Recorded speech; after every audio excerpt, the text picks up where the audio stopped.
नागपूरच्या धंतोली परिसरात एका महिला पॅथॉलॉजिस्टचा पाठलाग करून तिचे परवानगीशिवाय फोटो काढल्याची धक्कादायक घटना घडली आहे. पीडित महिलेच्या तक्रारीवरून धंतोली पोलिसांनी आरोपी युवकाच्या विरोधात गुन्हा दाखल केला असून त्याला अटक करण्यात आली आहे. धंतोली परिसरातील 34 वर्षांच्या महिला पॅथॉलॉजिस्टनं एका युवकाच्या विरोधात पाठलाग करणं, टक लावून पाहणं आणि परवानगीशिवाय फोटो काढल्याची तक्रार केली आहे. आरोपीचं नाव लीलाधर बारंगे असं आहे. आरोपी संबंधित महिलेच्या पॅथॉलॉजी लॅबमध्ये गेला आणि मोबाईलनं तिचे फोटो काढल्याचा आरोप आहे. महिला पॅथॉलॉजिस्टनं फोटो हटवण्याची मागणी केली असता आरोपीनं त्याकडे दुर्लक्ष केलं. पीडितेनुसार आरोपीची तिच्याशी कोणतीही ओळख नव्हती, तरीही तो सातत्यानं तिचा पाठलाग करत होता आणि जबरदस्तीनं जवळीक साधण्याचा प्रयत्न करत होता.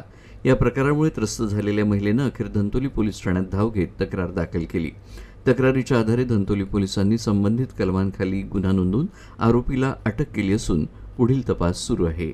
मागील 8 दिवसापासून एक व्यक्ती त्यांच्यासारखे पॅथॉलॉजीच्या जवळ फिरत असताना, तसेच तो घरी जाताना त्यांच्या मागे फिरत असताना त्यांच्या नजरेस पडला आणि तो वारंवार त्यांच्या मागे फिरत असल्याने त्यांनी 2-3 वेळेस त्यांना अटकले पण की तू माझ्या मागे का फिरतास. तो काही त्यांनी काय प्रतिसाद दिला नाही.